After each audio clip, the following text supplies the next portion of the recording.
Parable of Jesus Christ.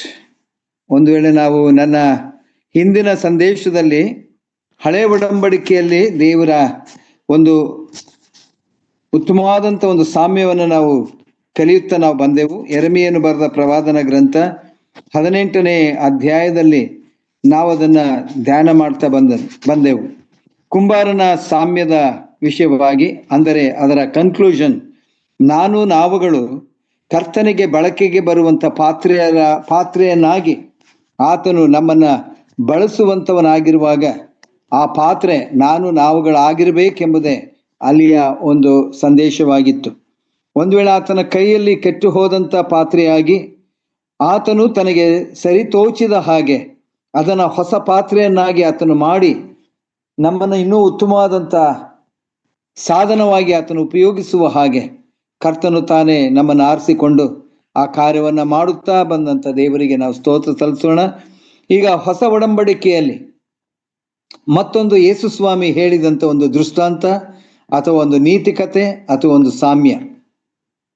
ನೋಡ್ರಿ, ಆ ಸಾಮ್ಯದ ಹಿಂದೆ ಒಂದು ಉದ್ದೇಶವಿದೆ, ಒಂದು ತಿಳುವಳಿಕೆ ಇದೆ, ನೀತಿ ಬೋಧನೆಯೂ ಇದೆ ಎಂಬುದಾಗಿ ಆ ಸಾಮ್ಯದ ಅರ್ಥವನ್ನು ನಾವು ತಿಳ್ಕೊಳ್ಬೇಕಾಗಿದೆ.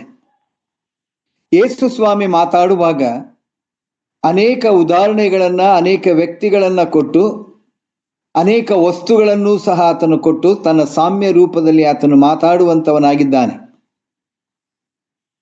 ಒಂದು ವೇಳೆ ಪ್ರಶ್ನೆ ಕೇಳುವಾಗ ಆ ಪ್ರಶ್ನೆಗೆ ಪ್ರಶ್ನೆಯನ್ನ ಹಾಕಿ ನಮ್ಮ ಒಂದು ವೇಳೆ ಆಲೋಚನೆಗೆ ತಕ್ಕ ಹಾಗೆ ಆತನು ಮಾತಾಡುವಂಥ ಅನೇಕ ಸಂಗತಿಗಳು ಸಹ ನಾವು ಈ ಒಂದು ಸಾಮ್ಯದಲ್ಲಿ ನಾವು ಅದನ್ನು ಕಾಣ್ತೇವೆ. ಹಾಗಾದರೆ ಹೊಸ ಒಡಂಬಡಿಕೆಯಲ್ಲಿ ಬೇಕಾದಷ್ಟು ಸಾಮ್ಯಗಳಿವೆ. ಅದರಲ್ಲಿ ಒಂದು ಸಾಮ್ಯ ನಮ್ಮ ಜೀವಿತಕ್ಕೆ ಬಹಳ ಹತ್ತಿರವಾದಂಥ ಒಂದು ಸಾಮ್ಯವಾಗಿದೆ. ಪ್ರಿಯರೇ,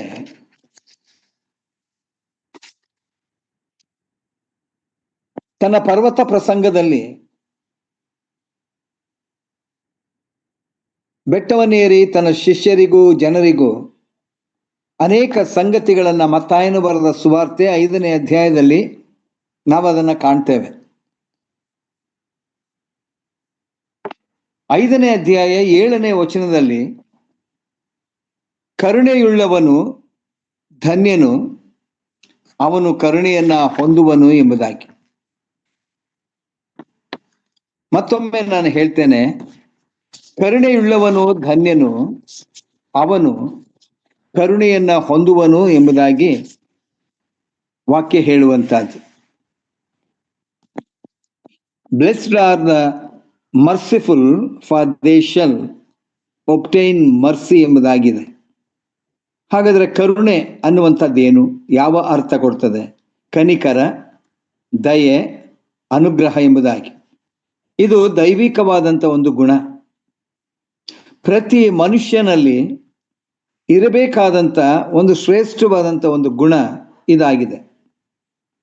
ಬಲಹೀನತೆಯಲ್ಲಿ ಇರುವಂಥವರ ಮೇಲೆ ಕನಿಕರ, ದಯೆ ತೋರಬೇಕಾಗಿರುವುದು ದೇವರ ಒಂದು ಯೋಜನೆಯಾಗಿದೆ. ಯಾಕಂದರೆ ಸ್ವತಃ ದೇವರೇ ಕರುಣೆಯುಳ್ಳಂಥ ದೇವರು, ದಯೆಯುಳ್ಳಂಥ ದೇವರು, ಪ್ರೀತಿಸುವಂಥ ದೇವರು. ಇಂಥ ದೇವರು ತನ್ನ ಗುಣಾತಿಶಯಗಳನ್ನ ಮನುಷ್ಯರೂ ಸಹ ಒಂದು ವೇಳೆ ಅದನ್ನು ಅನುಸರಿಸುವಂಥವರಾಗಿರಬೇಕು ಎಂಬುದಾಗಿ ಬಯಸುವಂಥವನು. ಅದರಲ್ಲೂ ಯಾರು ಯೇಸು ಕ್ರಿಸ್ತನನ್ನ ತಮ್ಮ ರಕ್ಷಕನಾಗಿ ಅಂಗೀಕರಿಸಿಕೊಂಡಂಥವರು ಆ ಸ್ವಭಾವಗಳನ್ನ ತಮ್ಮ ಜೀವಿತದಲ್ಲಿ ಅಳವಡಿಸಿಕೊಂಡು ಅದನ್ನ ಒಂದು ವೇಳೆ ಬಲಹೀನವಾಗಿರುವಂಥವರ ಮೇಲೆ, ನಿರ್ಗತಿಕರಾದಂಥವರ ಮೇಲೆ, ಬಡವರ ಮೇಲೆ ಈ ದಯೆ, ಈ ಕರುಣೆ, ಈ ಮಮತೆ, ಈ ವಾತ್ಸಲ್ಯವನ್ನು ತೋರ್ಬೇಕೆಂಬುದಾಗಿಯೇ ಯೇಸು ಸ್ವಾಮಿ ದೃಷ್ಟಾಂತಗಳನ್ನ, ನೀತಿ ಕಥೆಗಳನ್ನ ಆತನು ಹೇಳುತ್ತಾ ಬಂದಂತನ್ನ ಹೊಸ ಒಡಂಬಡಿಕೆಯಲ್ಲಿ ನಾವು ಕಾಣ್ತೇವೆ. ಪ್ರಿಯರೇ, ತನ್ನಲ್ಲಿರುವಂತಹ ಗುಣಗಳು, ತನ್ನನ್ನು ಹಿಂಬಾಲಿಸುವಂಥವರು, ನನ್ನನ್ನು ನಂಬಿದಂತ ನನ್ನ ಮಕ್ಕಳು ಹೀಗೆ ಇರಬೇಕೆಂಬುದಾಗಿ ತಂದೆಯಾಗಿ ಆತನು ಬಯಸುವಂತವನು. ನನ್ನ ಮಕ್ಕಳು ನನ್ನನ್ನು ಅನುಸರಿಸುವಂತವರಾಗಿರಬೇಕೆಂಬುದಾಗಿ. ಅದಕ್ಕಾಗಿ ಆತನು ಹೇಳುವಂತ ಮಾತು ಮತ್ತಾಯನು ಬರೆದ ಸುವಾರ್ತೆ 5ನೇ ಅಧ್ಯಾಯ 7ನೇ ವಚನದಲ್ಲಿ, ಕರುಣೆಯುಳ್ಳವರು ಧನ್ಯರು, ದೇ ಆರ್ ದ ಬ್ಲೆಸ್ಡ್. ಆ ಸ್ವಭಾವವನ್ನ ಹೊಂದಿರುವಂತವರು ಆಶೀರ್ವದಿಸಲ್ಪಟ್ಟಿದ್ದಾರೆ ಎಂಬುದಾಗಿ. ಅದರ ಜೊತೆಯಲ್ಲಿ ಮುಂದುವರಿಸಿ ಹೇಳ್ತಾನೆ, ಅವರು ಕರುಣೆಯನ್ನ ಹೊಂದುವರು ಎಂಬುದಾಗಿ. ಒಂದು ವೇಳೆ ಮೋಶೆ ದೇವರ ಹೆಸರಿನ ಬಗ್ಗೆ, ನಾಮದ ಬಗ್ಗೆ ಆತನು ಹೇಳುವಂತ ಸಂಗತಿಯನ್ನ ವಿಮೋಚನ ಕಾಂಡ 34ನೇ ಅಧ್ಯಾಯ 6ನೇ ವಚನದಲ್ಲಿ ನಾವು ನೋಡ್ತೇವೆ. ಯೆಹೋವ ಯೆಹೋವ ಕನಿಕರವು ದಯೆಯು ಉಳ್ಳವನು ಎಂಬುದಾಗಿ. ತನ್ನ ದೇವರಾದ ಯೆಹೋವನನ್ನ ತಿಳ್ಕೊಂಡಂತ ಮೋಶೆ ಆತನು ಹೇಳುವಂತ ಮಾತು ಕನಿಕರವು ದಯೆಯೂ ಉಳ್ಳವನು ಎಂಬುದಾಗಿ. ಅದೇ ಪ್ರಕಾರವಾಗಿ ಮೋಶೆ ಒಬ್ಬ ಮಾದರಿಯಾದಂಥ ಮನುಷ್ಯನಾಗಿ ತನ್ನ ಮಕ್ಕಳನ್ನ, ತನ್ನ ಜನರನ್ನ ಆ ಅರಣ್ಯ ಪ್ರದೇಶದಲ್ಲಿ ನಡೆಸಿಕೊಂಡು ಹೋಗುವಾಗ ಆ ಕರುಣೆಯನ್ನು ತೋರಿಸುವಂತವನು ಆತನಾಗಿದ್ದಾನೆ. ಮತ್ತೊಬ್ಬ ವ್ಯಕ್ತಿಯನ್ನು ನಾವು ನೋಡುವಾಗ ಯೋಸೇಫನು ದೇವರ ಭಯಭಕ್ತಿಯಲ್ಲಿ ಇದ್ದಂಥವನು, ದೇವರ ಅನ್ಯೋನ್ಯತೆಯಲ್ಲಿ ಇದ್ದಂಥವನು, ತನ್ನನ್ನ ದ್ವೇಷಿಸಿದಂಥ ತನ್ನ ಸಹೋದರರನ್ನು ತಾನು ಸರ್ವಾಧಿಕಾರಿ ಆಗಿರುವಾಗ, ಉನ್ನತವಾದಂಥ ಸ್ಥಾನಮಾನದಲ್ಲಿದ್ದಾಗ ಯೋಸೇಫನು ಅವರನ್ನು ನೋಡಿ ಕನಿಕರಿಸಿದಂಥವನು. ಯಾವ ದ್ವೇಷವನ್ನು ಮಾಡದೆ, ಅವರ ಮೇಲೆ ಕೋಪವನ್ನ ತೋರಿಸದೆ ಅವರನ್ನ ಕನಿಕರಿಸಿ ಪ್ರೀತಿಸಿದಂಥ ಯೋಸೇಫನನ್ನ ನಾವು ಕಾಣ್ತೇವೆ. ಆದಿಕಾಂಡಗಳ ಪುಸ್ತಕ 43ನೇ ಅಧ್ಯಾಯ 13 ಮತ್ತು 14ರಲ್ಲಿ ನಾವು ಅದನ್ನು ನೋಡ್ತೇವೆ ಪ್ರಿಯರೇ.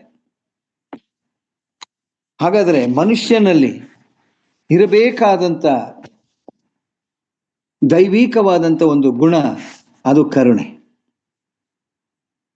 ಸಹಜವಾಗಿ ಇದನ್ನ ಯಾವಾಗ ನಾವು ಬಳಸುವಂಥವರು, ಯಾವಾಗ ನಾವು ಉಪಯೋಗಿಸುವಂಥವರು ಎಂಬುದಾಗಿ ನೋಡುವಾಗ ಅಯ್ಯೋ ಪಾಪ ಎಂಬುದಾಗಿ ನಾವು ಅನೇಕರನ್ನ ನೋಡಿ ಹೇಳ್ತೇವೆ. ಅವರ ಸ್ಥಿತಿಗತಿಗಳನ್ನು ನೋಡಿ ಮನ ಮರುಗುವಂತದ್ದೇ ಕನಿಕರ. ಅಯ್ಯೋ ಎಂಬುದಾಗಿ ಹೇಳ್ತೇವೆ. ಈ ಬರೀ ಬಾಯಿ ಮಾತಿನಲ್ಲಿ ಕರುಣೆ ತೋರಿಸುವಂತದ್ದು ಅಥವಾ ನಟನೆ ಮಾಡಿ ತೋರಿಸುವಂಥದ್ದಲ್ಲ, ಹೃದಯಪೂರ್ವಕವಾಗಿ ಕರುಣೆಯ ಹಿಂದೆ ಇರುವಂತ ಕಾರ್ಯಗಳನ್ನ ಮಾಡಿ ತೋರಿಸುವಂತದ್ದೇ ಆ ಕರುಣೆಗೆ ಒಂದು ಶ್ರೇಷ್ಠವಾದಂತ ಒಂದು ಅರ್ಥ ಕೊಡುವಂಥದ್ದಾಗಿದೆ.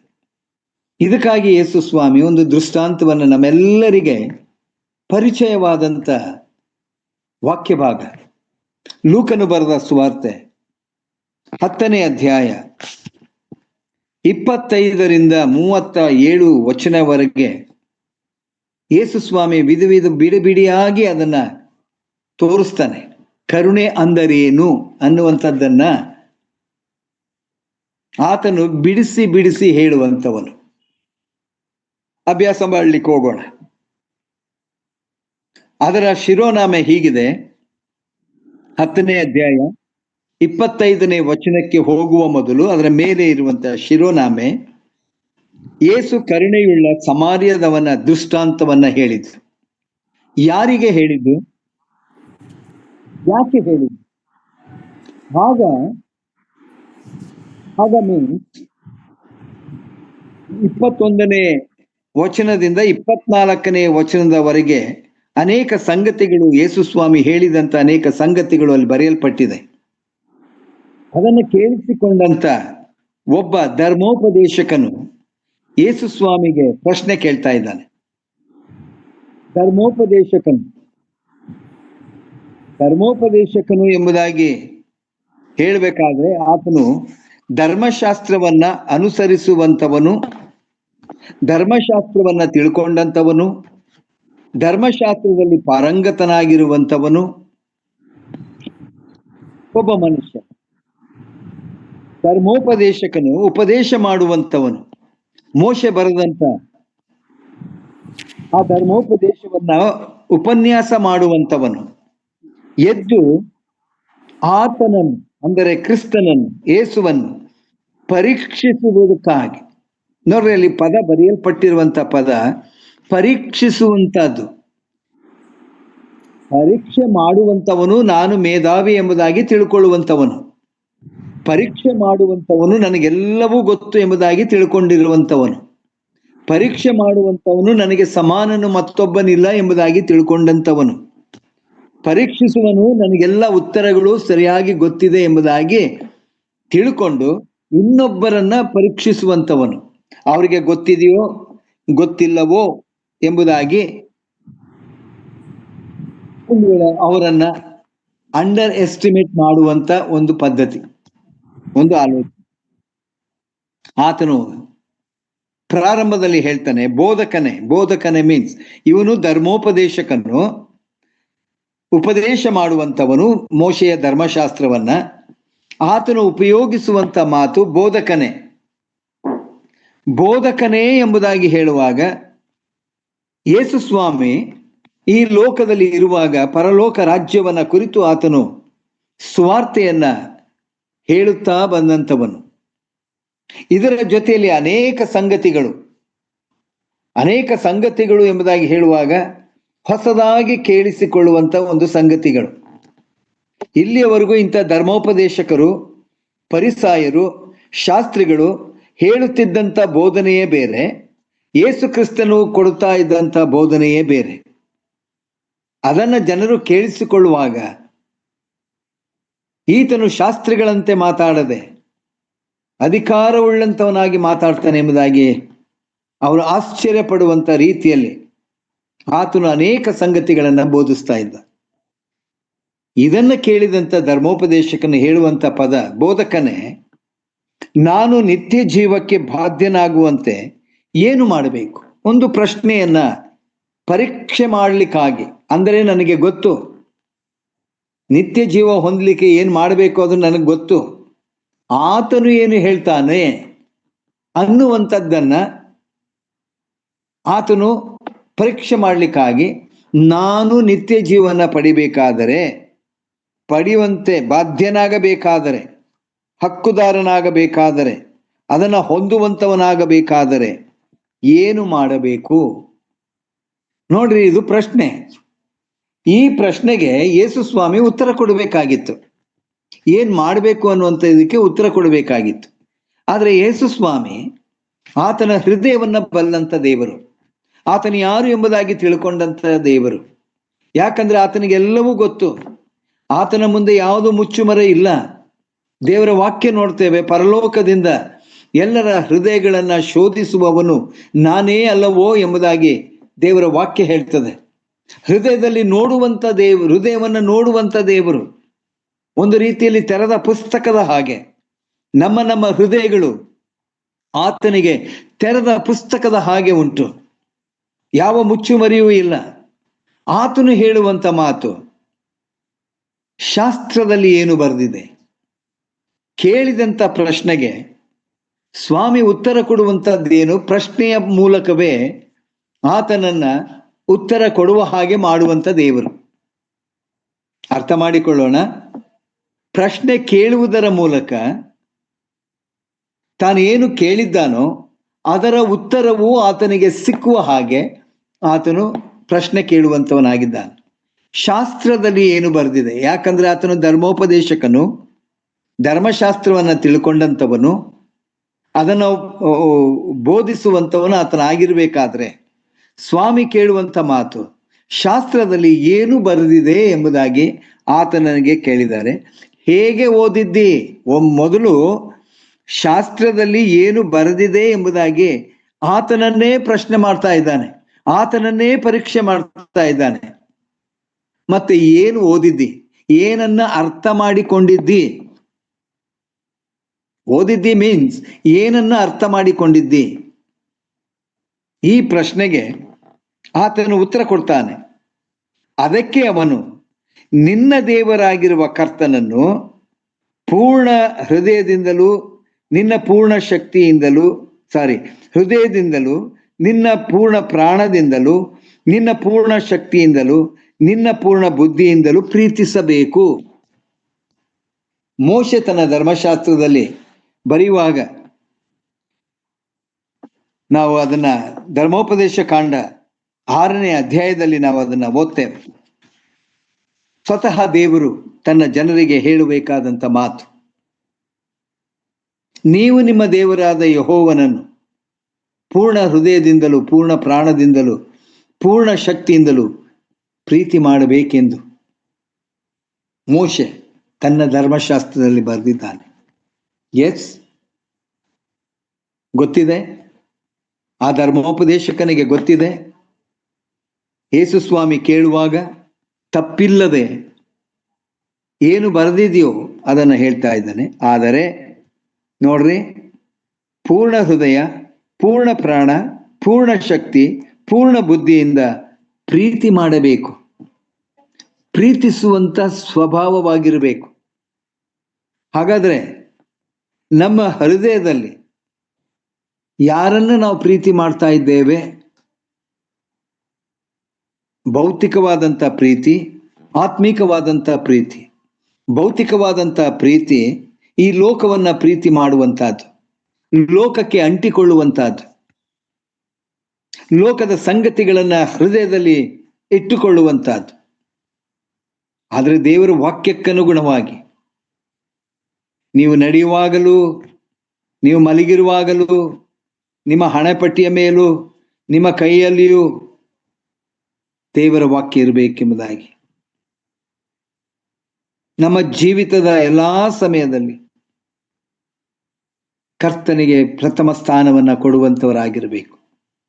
ಆ ಪ್ರೀತಿ ಒಂದು ವೇಳೆ ಈ ಪೂರ್ಣ ಹೃದಯ, ಪೂರ್ಣ ಪ್ರಾಣ, ಪೂರ್ಣ ಶಕ್ತಿ, ಪೂರ್ಣ ಬುದ್ಧಿ ನಮ್ಮ ಅನೇಕ ಸಂಗತಿಗಳಿಗೆ, ನಮ್ಮ ವೈಯಕ್ತಿಕವಾದಂಥ ಸಂಗತಿಗಳಿಗೆ, ನಮ್ಮ ಕುಟುಂಬದ ಜೀವಿತಕ್ಕೆ ಅನೇಕ ಸ್ಯಾಕ್ರಿಫೈಸ್ ಮಾಡಬೇಕಾಗಿದೆ.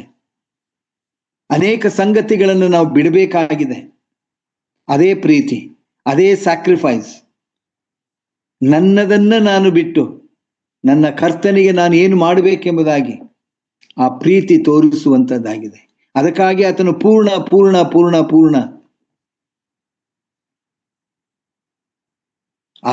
ಅರ್ಧಂಬರ್ಧ ಅಲ್ಲ, ಸಂಪೂರ್ಣವಾಗಿ ಆತನನ್ನ ಪ್ರೀತಿಸುವಂತ ಹೃದಯ ನಮ್ಮದಾಗಿರ್ಬೇಕು. ಇದನ್ನ ಆತನು ಹೇಳ್ತಾನೆ. ಮತ್ತು ಎರಡನೇದು, ನಿನ್ನ ನೆರೆಯವನನ್ನು ನಿನ್ನಂತೆಯೇ ಪ್ರೀತಿಸಬೇಕು ಎಂದು ಬರೆದಿದೆ ಅಂದನು. ಏನು ಬರೆದಿದೆ? ಏನು ಓದಿದ್ದಿ? ಪ್ರಶ್ನೆಗೆ ಆತನು ಉತ್ತರ ಕೊಟ್ಟಿದ್ದಾನೆ. ಉತ್ತರ ಸರಿಯಾಗಿದೆ, ತಪ್ಪಾಗಿದೆ ಎಂಬುದಾಗಿ ನಾವು ನೋಡುವಾಗ, ಎಸ್, ಸ್ವಾಮಿ ಹೇಳುವಂತ ಮಾತು, ನೀನು ಸರಿಯಾಗಿ ಉತ್ತರ ಕೊಟ್ಟೆ. ಎಸ್, ನೀನು ಧರ್ಮೋಪದೇಶಕನಾಗಿರುವುದಕ್ಕೆ ಸಮರ್ಥನಾದಂಥವನು, ತಿಳ್ಕೊಂಡಿದ್ದಿ, ಓದಿದ್ದಿ, ನಿನ್ನ ಮಾತುಗಳು ಸರಿ ಎಂದು ಹೇಳಿದನು. ಆದರೆ ಈ ಪದ ಮತ್ತೊಂದು ಪ್ರಶ್ನೆಗೆ ಅವಕಾಶ ಮಾಡಿಕೊಡುವಂತಹದ್ದು. ಆದರೆ ಅವನು ತನ್ನನ್ನು ನೀತಿವಂತನೆಂದು ತೋರಿಸಿಕೊಳ್ಳುವುದಕ್ಕೆ ಅಪೇಕ್ಷಿಸಿ, ಯೇಸುಸ್ವಾಮಿ ಯಾವಾಗ ಸರಿ ಅಂದ್ರೋ, ನೀನು ಹೇಳಿದ್ದು ಸರಿಯಾಗಿದೆ ಎಂಬುದಾಗಿ ಹೇಳಿದ್ರು, ಆತನಿಗೊಂದು ಕೊಂಬು ಬಂತು. ನಾನು ಇದಕ್ಕೆಲ್ಲ ಸರಿಯಾಗಿ ನಡ್ಕೊಂಡಿದ್ದೇನೆ ಎಂಬುದಾಗಿ ಆತನು ತಿಳಿಸ್ತಾ ಇದ್ದಾನೆ. ನಾನು ನೀತಿವಂತನು, ನಾನು ಇದಕ್ಕೆ ಸರಿಯಾದಂಥ ರೀತಿಯಲ್ಲಿ ನಡ್ಕೊಳ್ಳುವನು ಎಂಬುದಾಗಿ ತೋರ್ಪಡಿಸಿಕೊಳ್ಳುವುದಕ್ಕೆ ಅಪೇಕ್ಷೆ ಉಳ್ಳವನಾದನು. ಮತ್ತಾಯನು ಬರೆದ ಸುವಾರ್ತೆ 23ನೇ ಅಧ್ಯಾಯದಲ್ಲಿ ಇಂಥ ಪರಿಸಾಯರ ವಿಷಯದಲ್ಲಿ ಯೇಸು ಸ್ವಾಮಿ ಕೊಡುವಂತ ಸಾಕ್ಷಿಗಳು ಅಲ್ಲಿ ನಾವು ನೋಡ್ತೇವೆ. ತಮ್ಮನ್ನು ತಾವು ಹೆಚ್ಚಿಸಿಕೊಳ್ಳುವಂತಹದ್ದು, ಮೋಶೆಗೆ ಹೋಲಿಸಿಕೊಳ್ಳುವಂತಹದ್ದು, ನಮಗೆಲ್ಲವೂ ಗೊತ್ತಿದೆ ಎಂಬುದಾಗಿ ಹೇಳುವಂಥವರು. ಹಾಗೆ ಈತನು ಸಹ ತನ್ನನ್ನು ನೀತಿವಂತನೆಂದು ತೋರಿಸಿಕೊಳ್ಳುವುದಕ್ಕೆ ಅಪೇಕ್ಷಿಸಿ ಮತ್ತೊಂದು ಪ್ರಶ್ನೆ ಕೇಳ್ತಾನೆ. ನನ್ನ ನೆರೆಯವನು ಯಾರು ಎಂದು ಯೇಸು ಸ್ವಾಮಿಯನ್ನ ಕೇಳ್ತಾನೆ. ನನ್ನ ನೆರೆಯವನು ಯಾರು? ನೆರೆಯವನು ಎಂಬುದಾಗಿ ಪಕ್ಕದವನು, ಪಕ್ಕದ ಮನೆಯಲ್ಲ. ಮುಂದೆ ಆ ದೃಷ್ಟಾಂತವನ್ನ ಯೇಸು ಸ್ವಾಮಿ ಪ್ರಾರಂಭ ಮಾಡುವ ಮೊದಲು ನಡೆದಂತ ಕಾನ್ವರ್ಸೇಷನ್. ಸೊ ಈಗ ಯೇಸು ಸ್ವಾಮಿ ಆತನಿಗೆ ಈ ನೆರೆಯವನ ವಿಷಯದಲ್ಲಿ ಮನದಟ್ಟಾಗಿ ಮಾತಾಡಬೇಕಾಗಿದೆ. ಆತನು ಅರ್ಥ ಮಾಡಿಕೊಳ್ಳುವ ಹಾಗೆ ಯೇಸು ಸ್ವಾಮಿ ಮಾತಾಡಬೇಕಾಗಿದೆ. ಅದಕ್ಕಾಗಿ ಒಂದು ದೃಷ್ಟಾಂತವನ್ನ ಆತನು ಹೇಳುವಂತವನಾಗಿದ್ದ. ಆತನಿಗೆ ಪ್ರತ್ಯುತ್ತರವಾಗಿ ಹೇಳಿದ್ದೇನೆಂದರೆ, ಈಗ ಆತನು ಪ್ರಾರಂಭ ಮಾಡ್ತಾ ಇದ್ದಾನೆ. ಒಬ್ಬನೊಬ್ಬ ಮನುಷ್ಯನು ಯೆರೂಸಲೇಮಿನಿಂದ ಗಟ್ಟ ಇಳಿದು ಯೆರಿಕೋವಿಗೆ ಹೋಗುತ್ತಿರುವಾಗ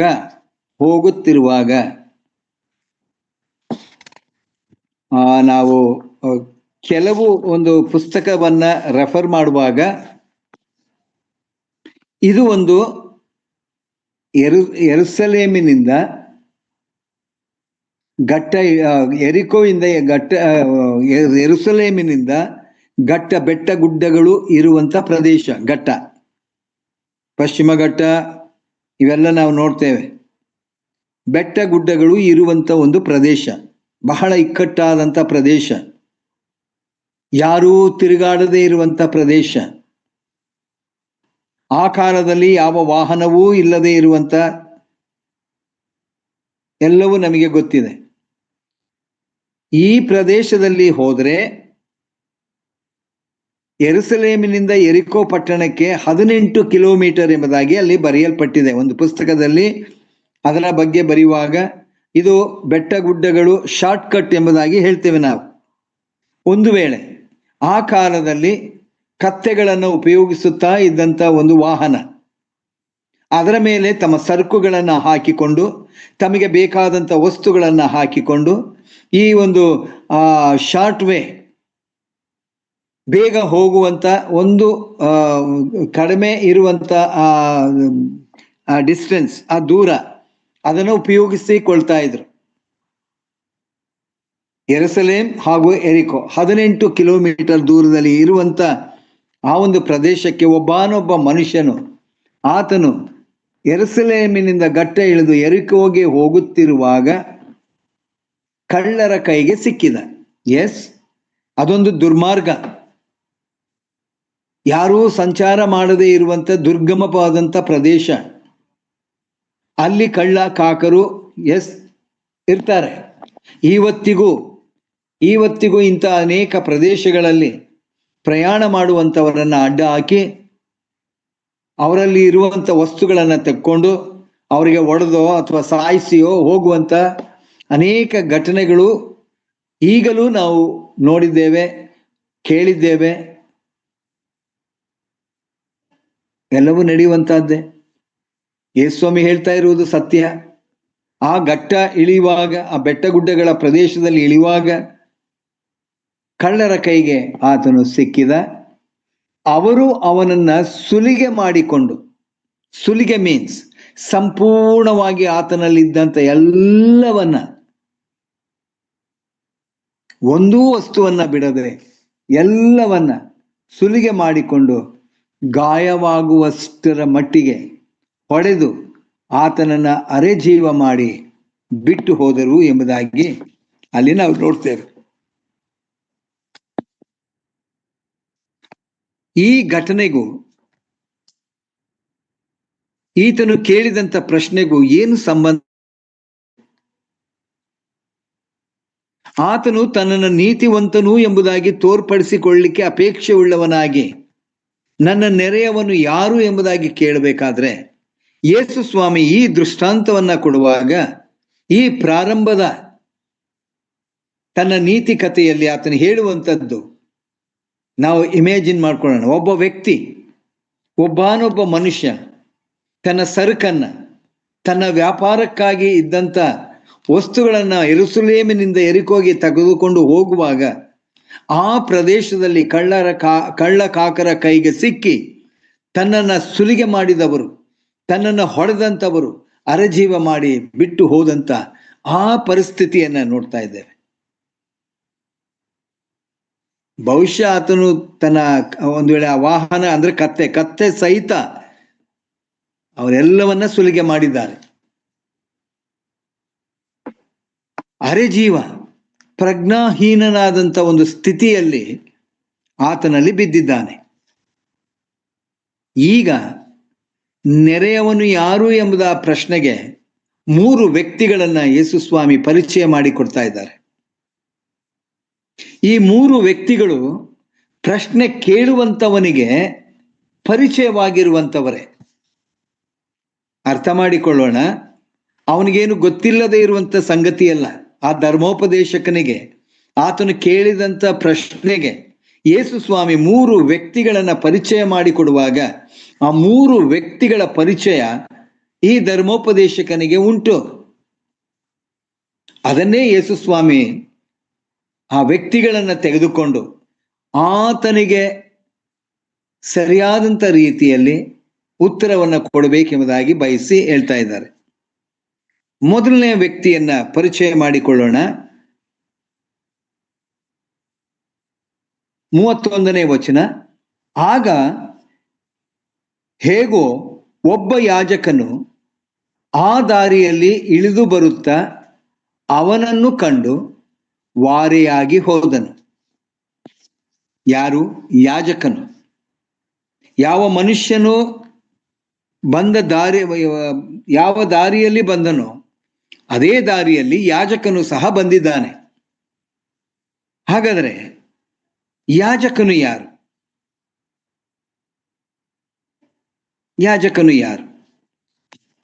ಕೆಲವು ಸಂಗತಿಗಳನ್ನ ಆಲೋಚನೆ ಮಾಡೋಣ. ಯಾಕೆ ಯೇಸುಸ್ವಾಮಿ ಯಾಜಕನ ಬಗ್ಗೆ ಆತನು ಹೇಳ್ತಾ ಇದ್ದಾನೆ? ಬೇರೆ ಯಾರನ್ನಾದ್ರೂ ಹೇಳ್ಬೋದಾಗಿತ್ತಲ್ಲ, ಯಾಕೆ ಯಾಜಕನ ಬಗ್ಗೆ ಆತನು ಹೇಳ್ತಾ ಇದ್ದಾನೆ? ಯಾಜಕನು ಯಾರು? ಅವರು ಪ್ರತಿಷ್ಠಿತರು. ನಾನು ಓದ್ಲಿಕ್ಕೆ ಹೋಗೋದಿಲ್ಲ.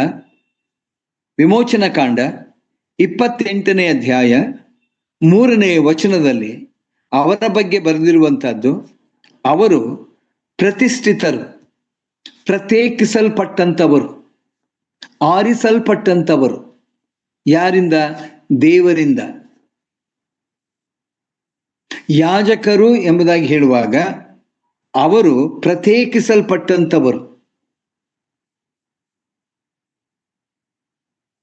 ದೇವರು ಅವರನ್ನ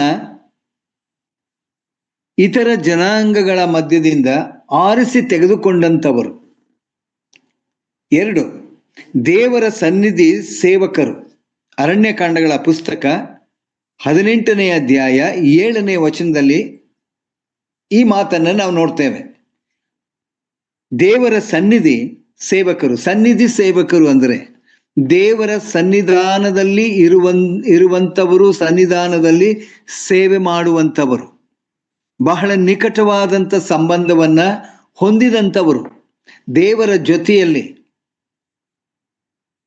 ಬಹಳ ಹತ್ತಿರವಾದಂಥ ಸಂಬಂಧವನ್ನ ಇಟ್ಟುಕೊಂಡಂಥವರು. ಅವರು ಅಭಿಷೇಕಿಸಲ್ಪಟ್ಟಂತವರು. ವಿಮೋಚನಾ ಕಾಂಡ 40ನೇ ಅಧ್ಯಾಯ 12ನೇ ವಚನ.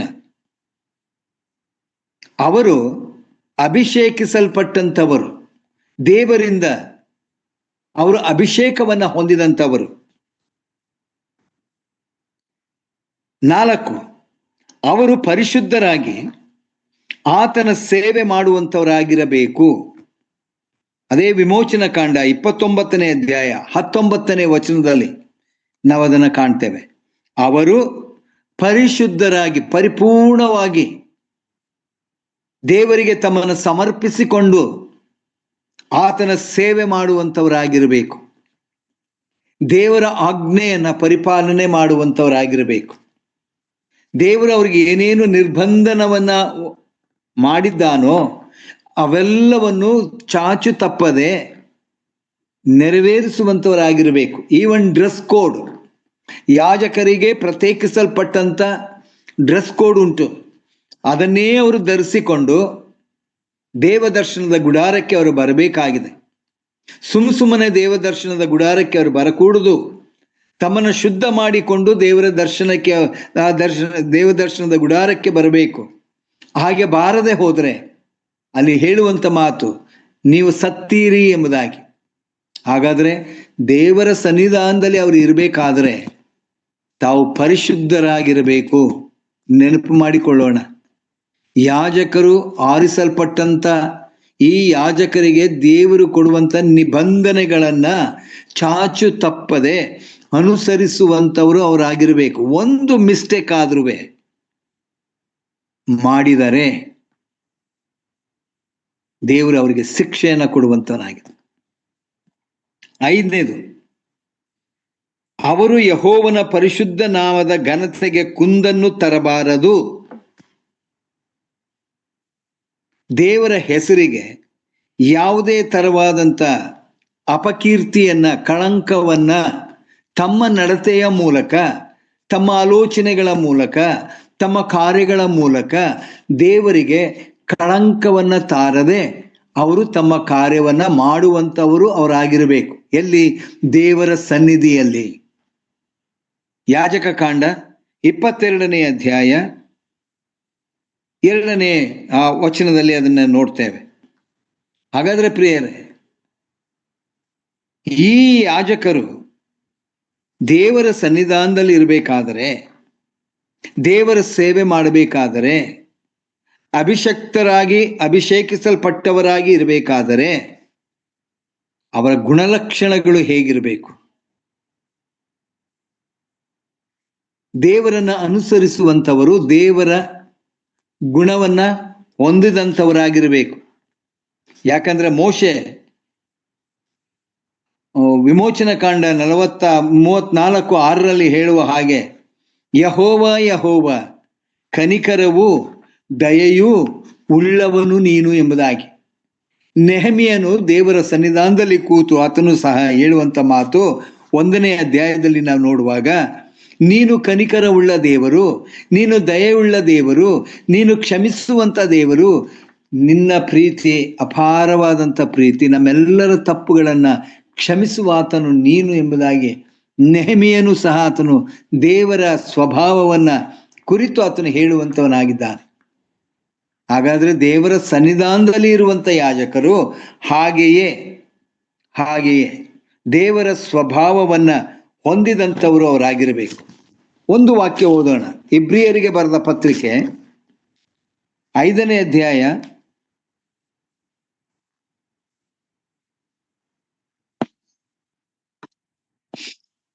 1ರಿಂದ 4 ವಚನಗಳವರೆಗೆ ನಾನು ಓದ್ತೇನೆ.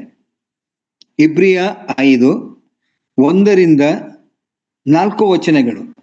ಪ್ರತಿಯೊಬ್ಬ ಮಹಾಯಾಜಕನು ಮನುಷ್ಯರೊಳಗಿಂದ ಆರಿಸಲ್ಪಟ್ಟವನಾಗಿದ್ದು ಮನುಷ್ಯರಿಗೋಸ್ಕರ ದೇವರ ಕಾರ್ಯಗಳನ್ನು ಜರುಗಿಸುವುದಕ್ಕೆ ನೇಮಿಸಲ್ಪಡುತ್ತಾನಲ್ಲ.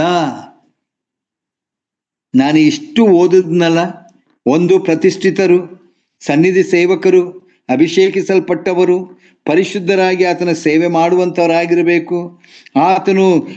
ಆತನ ಪರಿಶುದ್ಧ ನಾಮಕ್ಕೆ ಯಾವ ಕಳಂಕವನ್ನು ಕುಂದನ್ನು ಆತನ ಘನತೆಗೆ ತಕ್ಕ ಹಾಗೆ ಅವರು ಇರಬೇಕು ಎಂಬುದಾಗಿ, ಅಪಕೀರ್ತಿಗೆ ದೇವರ ನಾಮವನ್ನು ಒಳಪಡಿಸಬಾರದು ಎಂಬುದಾಗಿ ಇಲ್ಲಿ ನೋಡ್ತೇವೆ. ಮನುಷ್ಯರೊಳಗಿಂದ ಆರಿಸಲ್ಪಡುವವನಾಗಿದ್ದು ಮನುಷ್ಯರಿಗೋಸ್ಕರ ದೇವರ ಕಾರ್ಯಗಳನ್ನು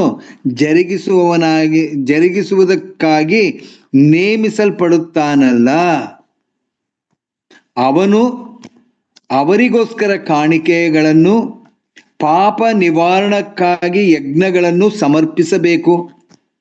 ತಾನು ಬಲಹೀನನಾಗಿರುವುದರಿಂದ ಅವನು ಜ್ಞಾನವಿಲ್ಲದವರನ್ನು, ಮಾರ್ಗ ತಪ್ಪಿ ನಡೆಯುವವರನ್ನು ತಾಳ್ಮೆಯಿಂದ ಸಹಿಸಿಕೊಳ್ಳುವುದಕ್ಕೆ ಶಕ್ತನಾಗಿರುವನು. ನೋಡ್ರಿ, ಒಂದೊಂದು ಪದ. ಯಾಕೆ ಯೇಸು ಸ್ವಾಮಿ ಯಾಜಕನನ್ನ ಇಲ್ಲಿ ಆತನನ್ನ ನೆನಪು ಮಾಡಿಕೊಳ್ತಾ ಇದ್ದಾನೆ? ಆತನು ಮಾಡಿದಂತ ಕಾರ್ಯ ಯಾವುದು? ಇಲ್ಲಿ ತಾಳ್ಮೆ. ಒಂದು ವೇಳೆ ನೋಡ್ರಿ, ಜ್ಞಾನವಿಲ್ಲದವರನ್ನು, ಮಾರ್ಗ ತಪ್ಪಿ ನಡೆಯುವವರನ್ನು ತಾಳ್ಮೆಯಿಂದ ಸಹಿಸಿಕೊಳ್ಳುವಂಥವನಾಗಿರ್ಬೇಕು.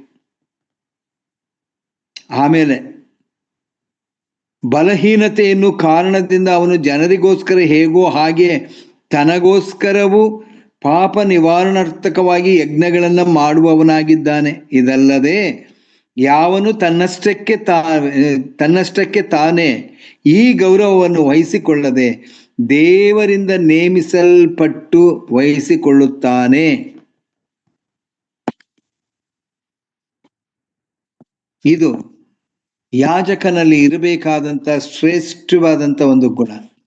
ಆದರೆ ಅರಜೀವವಾಗಿ ಗಾಯವಾಗಿ ನರಳುತ್ತಿರುವಂಥ ಈ ಮನುಷ್ಯನನ್ನ ಕಂಡು ಆತನು ಮಾಡಿದಂಥ ಕಾರ್ಯ ಕಂಡು ವಾರೆಯಾಗಿ ಹೋದನು. There is no mercy. ಆತನಲ್ಲಿ ಯಾವ ಕರುಣೆ ಇಲ್ಲ. ಅಟ್ಲೀಸ್ಟ್ ವಿಚಾರಣೆ ಮಾಡಲಿಕ್ಕೂ ಆತನಿಗೆ ಮನಸ್ಸಿಲ್ಲ. ಯಾವ ಕರುಣೆ, ಪ್ರೀತಿ, ಮಮತೆಯನ್ನ ತೋರದೆ ಆತನು ಓರೆಯಾಗಿ ನೋಡಿದರೂ ನೋಡದೆ ಇದ್ದಂಗೆ, ನೋಡ್ಬಿಟ್ರೆ ಇನ್ನೂ ಹತ್ರ ಹೋಗಿ ಏನಾದ್ರೂ ಮಾಡ್ಬೇಕಲ್ಲ, ಆ ಆಸಕ್ತಿ ಇಲ್ಲ, ಆ ಮನಸ್ಸಿಲ್ಲ. ಅಯ್ಯೋ ಎಂಬುದಾಗಿ ಕರುಣೆ ತೋರಿಸುವಂಥವನೂ ಅಲ್ಲ, ಮನ ಮರುಗುವವನೂ ಅಲ್ಲ. ಇದು ಯಾಜಕ. ಓರೆಯಾಗಿ ಆತನು ಹೋದ. ಪ್ರೇರಣೆ ನಾನು ಇಲ್ಲಿಗೆ ನಿಲ್ಲಿಸ್ತೇನೆ. ಯೇಸು ಸ್ವಾಮಿಗೂ ಆ ಧರ್ಮೋಪದೇಶಕನಿಗೂ ನಡೆದಂತ ಈ ಸಂಭಾಷಣೆಗಳು ನಾವು ನೋಡುವಾಗ ಕರ್ತನು ಈ ಮೊದಲನೇ ವ್ಯಕ್ತಿಯನ್ನ ಆತನಿಗೆ ಯಾಕೆ ಪರಿಚಯ ಮಾಡಿಕೊಡ್ತಾ ಇದ್ದಾನೆ ಎಂಬುದಾಗಿ ಹೇಳುವಾಗ, ಯಾಜಕನ ಇಷ್ಟು ಸಂಗತಿಗಳು ಇನ್ನೂ ಬೇಕಾದಷ್ಟಿದೆ.